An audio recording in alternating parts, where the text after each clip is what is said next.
Hello everyone, my name is David.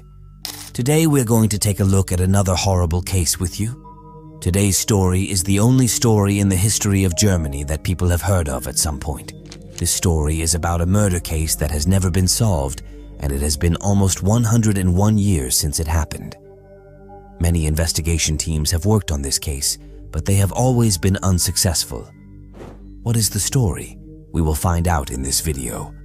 I request you to please watch this video completely so that you can understand the whole story. This story is about a farmhouse slightly away from the village of Groban in Germany, and the name of this farmhouse was Hinterkaifeck. There was no other farmhouse around this farmhouse. It was built 500 meters away from the village, and there was no other house around this farmhouse. Dense forests surrounded three sides of this farmhouse. On one side, there was a little empty space, and on this side was the village of Gruben. One family lived in this farmhouse, and the head of this family was named Andreas Gruber, who was around 63 years old, and his wife Kazilis Gruber was 72 years old. They had a daughter named Victoria, whose age was 35 years. Victoria's husband had passed away. Victoria had two children, one named Kazilia and the other named Joseph. In addition to this, they had a maid who lived with them in the house. In this manner, a total of 6 people used to live inside the house. This family was very wealthy. They had a lot of land and many domestic animals as well. We can also say that this family was very wealthy. The head of this family was Andreas Gruber. His behavior towards his family members was not good at all. He would get angry over small things and would often beat his wife and daughter. Because of his behavior, the people of the village did not like him, and they would rarely talk to him.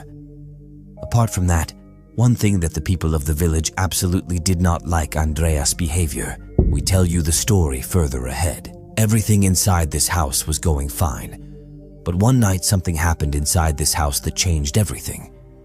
One night, everyone in the house was sleeping in their rooms, but at that time, the housemaid hears a sound of someone walking from the attic. At first, the maid did not pay much attention to this sound, but later she hears the sound of someone walking quickly from the attic again. After this, the maid gets very scared, and she runs to Andreas Gruber's room. Andreas Gruber first listens to her, and then checks inside the attic with the help of flashlights. When he looks inside the attic properly, he doesn't see anyone inside. It's not like there was a lot of stuff inside the attic. The attic was almost completely empty, so he comes down and tells his maid that there is no one inside the attic. You must have misunderstood, so don't panic and go to your room and sleep. The maid goes to her room, but she gets so nervous that she can't sleep all night. This thing continued for a few more days. One day, the whole family had gone to work in the fields, and the maid was alone at home. She was cleaning the house when she heard footsteps inside the attic again. After a while, she hears the sound of someone walking from another room in the house, even though there was no one else inside the house except her. After some time, when the owner of the house, Andreas, comes home, the maid tells him everything. After this, Andreas checks every corner of the house again, but finds nothing inside the house. After this, every night the maid hears footsteps, and she can't sleep the whole night. She starts feeling that there is a shadow of a spirit in this house, so the maid decides to quit her job. Therefore, the maid quits her job on August 1921. While leaving, she tells some people that there is a shadow of a spirit inside this house, and slowly this news spreads throughout the village. After this, Andreas tries to find another maid, but he doesn't find anyone to work because it had spread everywhere that there are ghosts inside this house. Some villagers also talked to the head of the house about it, but Andreas Gruber clearly denied it and said there is nothing like that inside our house.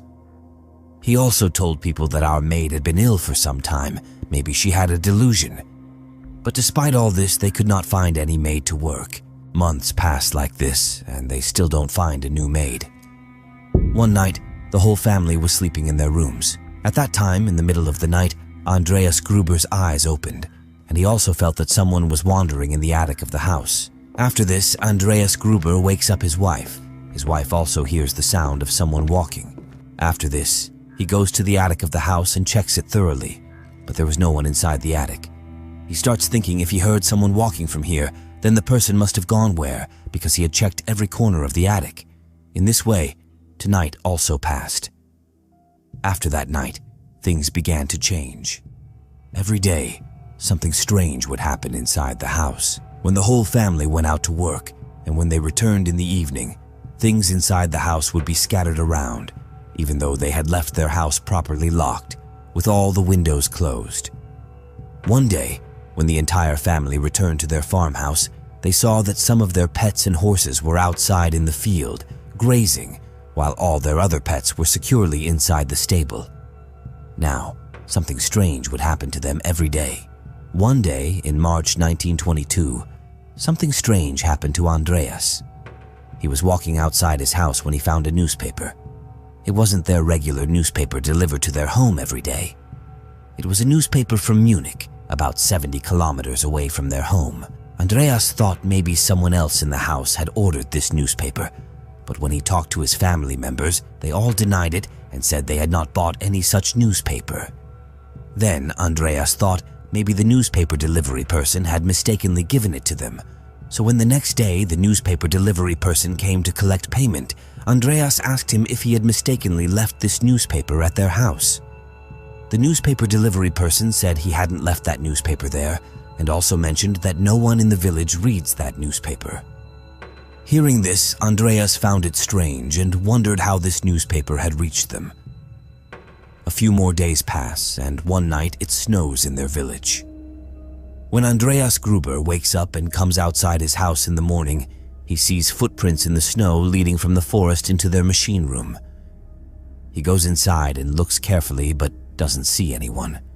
He looks around outside the machine room, and while he sees footprints coming in, there are none going out. He concludes that whoever came stayed. This is the first time Andreas Gruber starts to feel scared that there might be a real spirit in his house.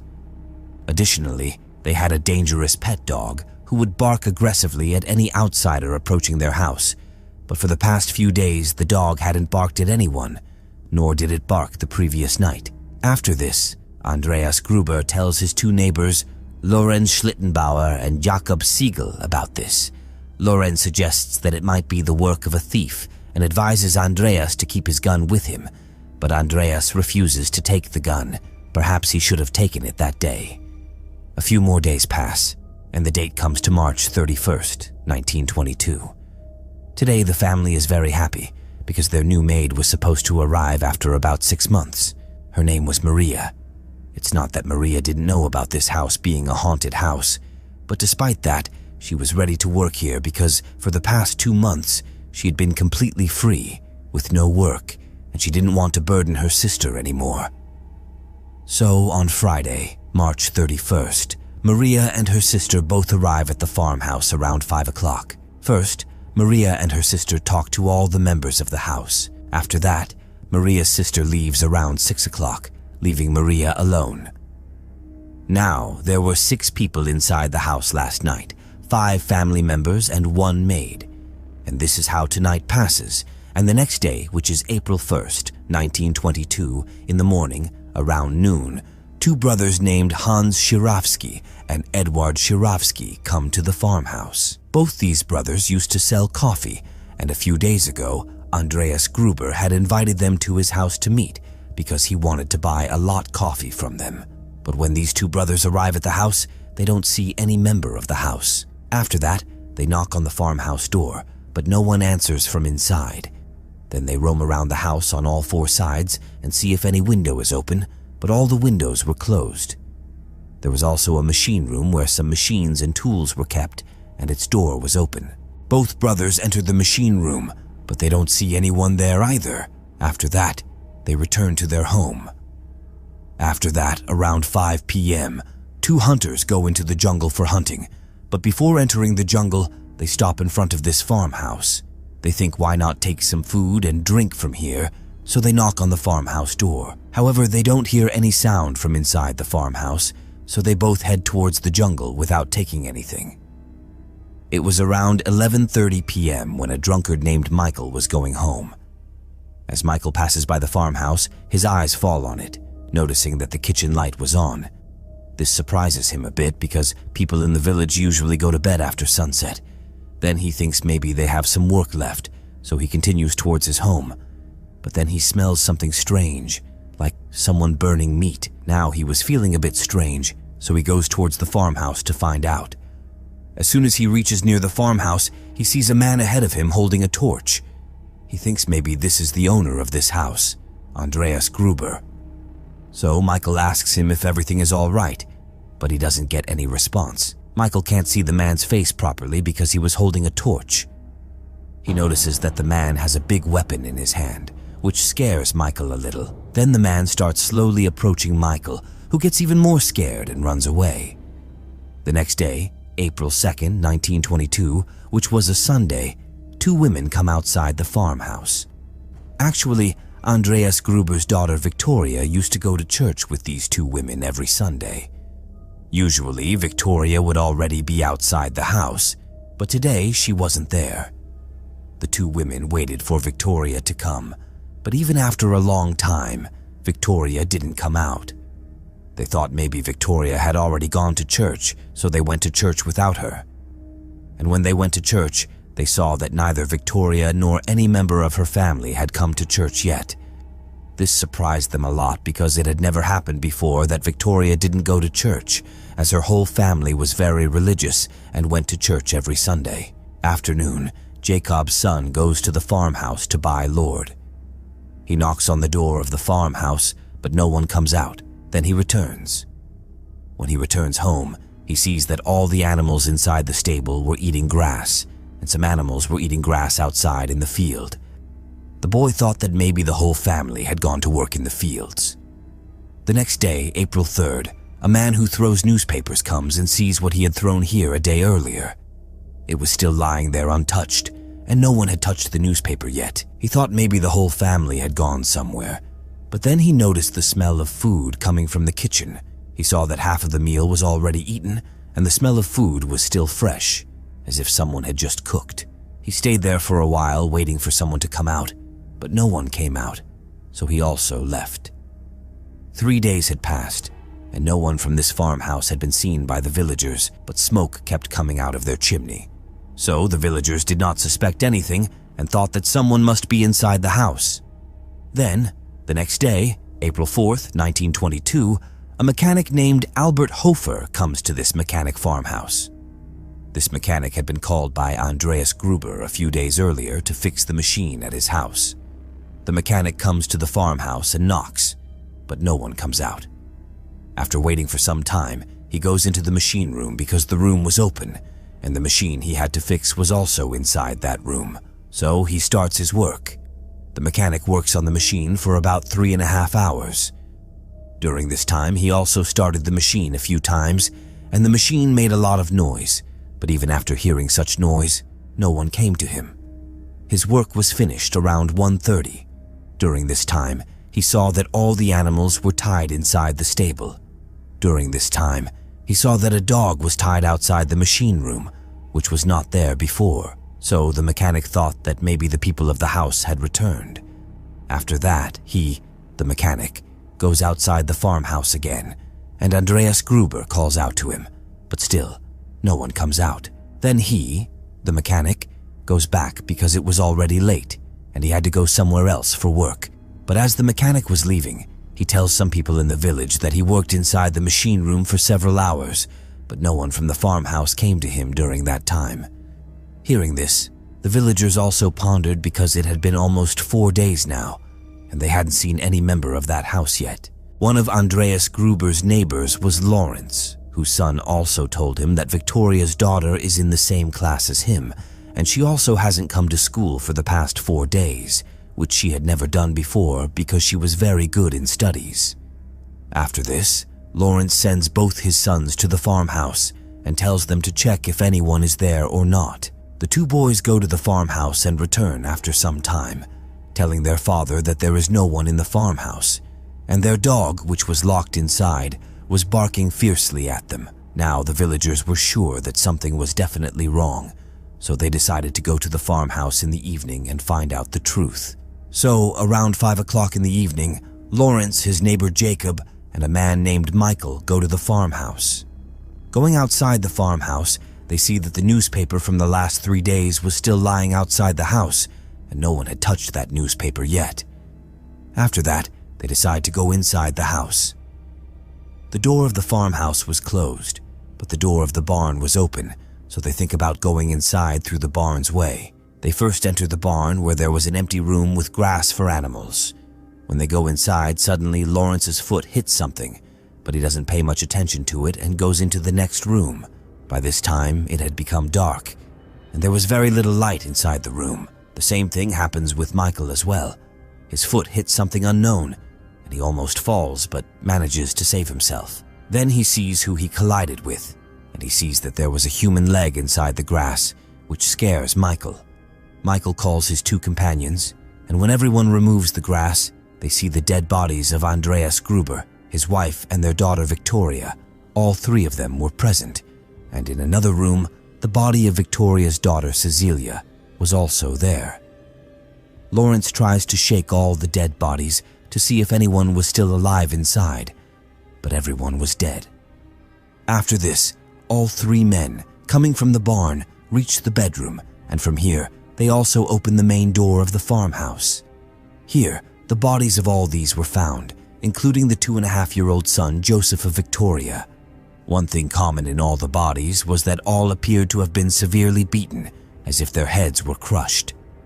The 3 of them thought perhaps their new maid had killed them all, but when they went ahead and looked, they found the body of their new maid in the maid's room as well.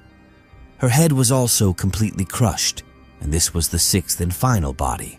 At that time, Lawrence's son was standing outside the farmhouse, so he ran to the village, and on the way, he told everyone he met about the murder in the farmhouse. Shortly after, a crowd gathered there too, because finding 6 bodies in one house was not common. Sometime later, 2 police officers and the mayor also arrived there. The police officers were stunned to see all 6 bodies together. Before the police arrived, people were wandering around the entire farmhouse without any restraint, moving the bodies here and there, which made it impossible for the police to find any evidence of the killer. After that, the police sent the bodies for autopsy.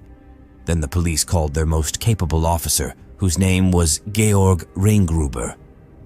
George saw that all the household items were in place and dinner was cooked in the kitchen, and not only that, all the animals were also given feed on time. This meant that after killing the entire family, the killer was still living there. After that, their neighbors also told the detective everything, how for the last 6 months, strange things were happening in their house. The police were waiting for the post-mortem report, which arrived on the 6th. The report clearly stated that everyone was murdered on March 31st, 1922. In the post-mortem, it was also mentioned that everyone had been attacked with a sharp, heavy weapon.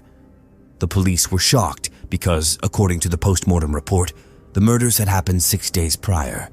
However, there was food prepared in the house, and food was given to all the animals. The police suspected that the murders might have occurred a day earlier, but the situation was different.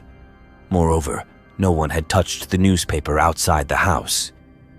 The youngest girl hadn't attended school after March 31st, and no villagers had seen any member of the family after that date. The biggest question for the police was who had been cooking inside the house all these days. Villagers had often seen smoke coming out of the chimney, and they had also seen the dog tied outside or inside. Who was doing all this? An entity or a person? Another surprising fact was that Victoria and her daughter Cecilia were dressed in daytime clothes, indicating that the killer had attacked them during the day. Andreas Gruber and his wife were dressed in nighttime clothes, suggesting they were killed at night. The killer then went inside and killed the 2.5-year-old child and the maid. Another shocking detail from the post-mortem was that none of the victims had defended themselves before dying. It seemed impossible that a human facing death wouldn't try to defend themselves, but this family hadn't. Furthermore, the police thought the killer might be a thief who had entered the house to steal, but there were still coins and a lot of money inside the house. It didn't seem like the killer had time to steal money. The killer had wandered inside the house for 4 days, indicating that money was not a motive. Then, a man named Simon enters the case. Simon tells the police that on the night of March 31st, when he was going home, he saw two men talking outside the farmhouse. However, when he passed by them, they hid their faces. Simon tells the police that he thinks those two men were the killers. Now the police are considering that maybe this wasn't the work of just one person, but of two or more. So, to gather more information, they tracked down the old maid who had quit 6 months ago and left. The police officer asks the maid, "Why did you quit working at the farmhouse?" The maid responds, "There were spirits inside the house." As you know, the police don't believe in such things. So I was asked to tell them something else. We don't believe in ghosts. Do you suspect anyone else who could harm the family? Because I lived in that house for many years and knew who came and went, who their relatives were, everything. After that, the maid mentions she also suspects two other people named Anton and Karl Bickler. The maid explains that Anton used to work in the fields of Andreas Gruber, and when he didn't have work, he would steal small things with his brother. When he worked in the fields, he would come to the farmhouse to leave some items, and that's how he got to know the maid. Anton started to fall in love with the maid. The maid was already married, but her husband had passed away, so Anton proposed to her, but Andreas Gruber told her that he was a thief and not to marry him. Despite the maid's refusal, Anton would still go to meet her at midnight and would threaten her that if she didn't marry him, he would kill her and also harm Andreas Gruber and his entire family. The maid mentions that Anton was the only one who knew every corner of the house, and even the dog never barked at him because he would often come and go inside the house. Later, the police take both brothers to the police station for questioning, but they had no idea about the murder. One day, the police bring in Lohner for questioning and ask him, "You were a regular visitor to the house before the murder, right? You were the one who opened the door." Lohner replies, "Yes, I used to visit the house, and yes, I opened the door." The police ask him where he got the key from, and he hesitates, saying it was just lying there. He also expresses fear that the murderer might have killed his son, Zosef. This leads the police to wonder how Zosef could be his son. To understand this, we need to go back a bit in the story. Victoria, the daughter of Andreas Gruber, marries a soldier named Karl. They were living a good life, but one day Karl sees his wife involved in wrongdoings with her own father, Andreas Gruber. He cannot tolerate this and leaves for duty. During this time, World War I begins, and Karl dies. On the other hand, Victoria gradually falls in love with their neighbor Lohner, tells her that he has a wife and 3 children and does not want any relationship with her. However, in 1915, Lohner's wife dies, and he starts getting close to Victoria. During this time, Victoria gets pregnant again and tells Lohner that he has to marry her now because she's going to be the mother of his child. Lohner proposes to Victoria, but Andreas Gruber rejects him. After this, Victoria changes her mind and refuses to marry Lohner, but instead tells him that he has to pay child support for her child. Lohner doesn't like this arrangement. This gives Lohner a perfect opportunity to end this family, but due to lack of evidence, he escapes punishment under the law. Now the police can't catch anything again. After that, the suspicion of the police went on Victoria's husband, who was a soldier and was killed during the war, because when the soldier died, his body was not found. So the police thought maybe the soldier had come back and killed them all. He could have killed all the family members, but not his children. Now the police also didn't know whether the soldier was really alive or had died in the war. After this, the police talked to thousands of people, and whenever the police suspected someone, they took action. But the police couldn't catch anything. Not only that, the police had also announced a reward of about $1 million. The police would give $1 million to anyone who gave them information about the killer. But despite this, the police couldn't catch anything. But people still believe that no human killed this whole family, but some spirit did it. Even though the police don't believe in spirits, people say that their murder was done by some supernatural power. Another thing we told you is that at that time, 2 people were wearing daytime clothes and 2 people were wearing nighttime clothes, but the maid was wearing her full clothes, and not only that, she was also wearing her shoes, and her bag was half ready. When the maid's sister left her at home and left, the maid had also changed her clothes and had taken out her belongings from her bag. But at night, the maid saw something, after which she changed her clothes and packed all her belongings.